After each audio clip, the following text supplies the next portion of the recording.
Hi, I'm Shawn. Today we're going to answer the question, will the substantial rise in interest rates cause the value of my home to drop?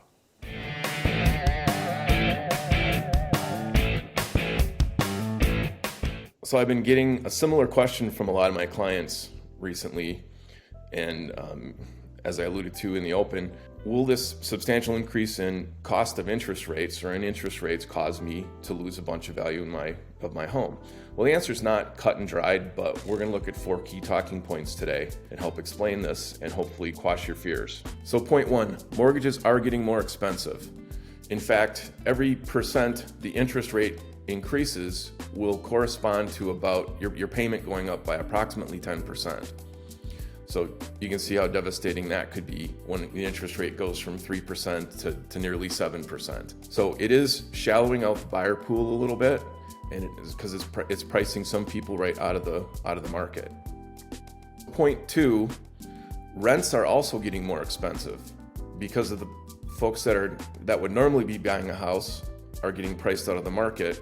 There's more demand for rental properties. And if you notice driving around our area over the past decade, there's been so many apartment buildings being built. Well, they're all pretty much full once they're completed.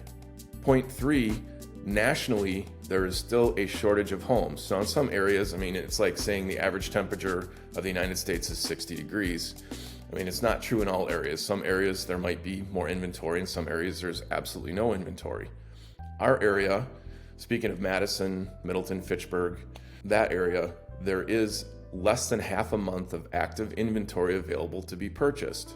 As I've said time and time again, a balanced market that doesn't favor sellers or buyers is approximately 6 months of inventory. So it is still, as a seller, you're still advantaged, and therefore it still isn't putting downward pressure. This increase or decrease in affordability still isn't putting enough downward pressure on pricing to affect the value of your home. In fact, this past Monday, I received our assessment for our house from the city and the county. And from the other phone calls I've received, everyone else has received something corresponding approximately to mine. They're now telling me my home's value went up 15%. And looking at the modeling, I would say that's probably true. So tax bill is probably going to go up 15% next year. And I look back over the last 2 years, and it's over 20% of an increase in the value. So point 4, we're not headed for a crash, or at least it seems unlikely. The last crash was caused by poor lending practices and packaging up all these loans, the ninja loans, no income, no job, no assets. I think I'm going to make $200,000 this year. Okay, we'll loan you the money for this home that you probably can't afford. And then with the crash in the market and no equity in homes, people were underwater and just simply walked away from them.